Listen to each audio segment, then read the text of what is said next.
And next we have Ethria, the Pioneer and Epic LitRPG Adventure, written by A.R. Holloway. It is 598 pages. It is $3.99. It is available on Kindle Unlimited. And here's the author's description. Offered a choice by powers far greater than himself between returning home at great risk or entering a world named Ethria, where he might find another, supposedly faster path home, Daniel Rayid Tier will enter Ethria, a world that operates similar to the video games Daniel has always enjoyed. Ethria is a place where power can be found in many forms, both light and dark, and whose true purpose is unknown even to most of its citizens. Taking the long way home, Daniel will make another choice, to help a group of persecuted people whose story mirrors that of his pioneer ancestors. But at a time when gods are changing, the people of every race suffer. The foundations of nations shift, and change and danger are in their very air. What can one underleveled foreign wizard do? All the while, at the roof of the world, at the base of the Sawtooth Mountains, a darkness grows. A creature plots, and an ancient evil from the foundations of the world seeks to re-emerge into Ethria. There we go. Not a bad little blurb there. Okay, this is a transported to an RPG world story that is a bit wordy. It is an entertaining read with some good, fun dialogue and world building. The story starts with the main character, Daniel, playing a game to establish his gamer cred, but with the 9% mark.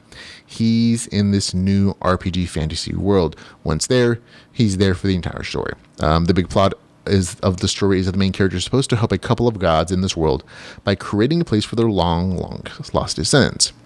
However, the story doesn't really focus on that aspect past the initial setup sections. Instead, it's a little more slice of life in the fact that the main character goes off and he travels and he has a fairy guide he trains with, and he meets a bunch of fantasy people and societies and cultures.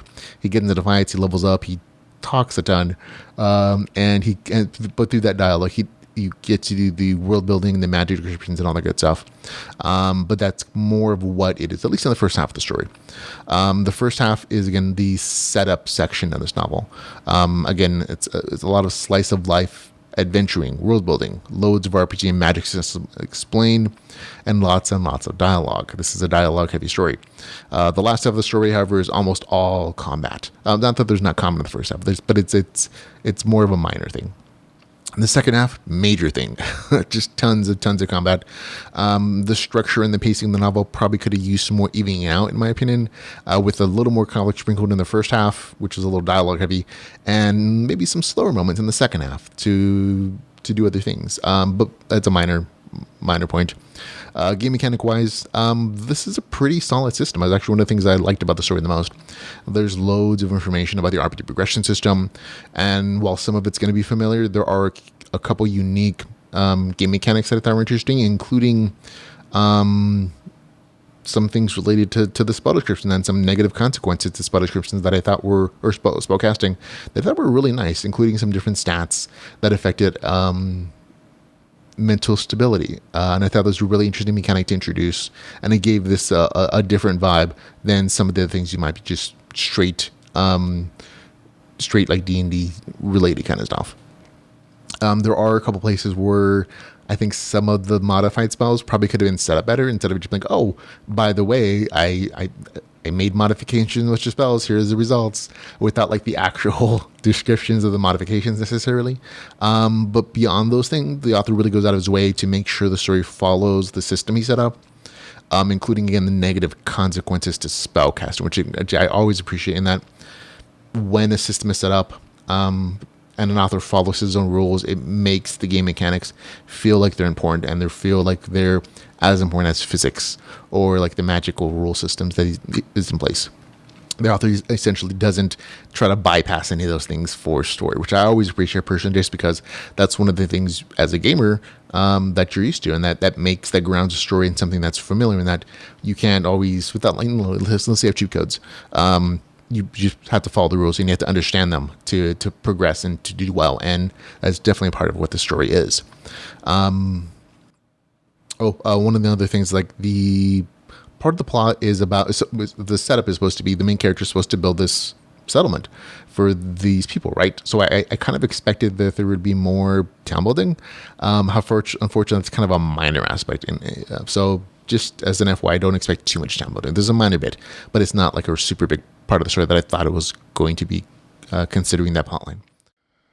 Overall, it's a rather good story, especially considering it's the author's first time publishing.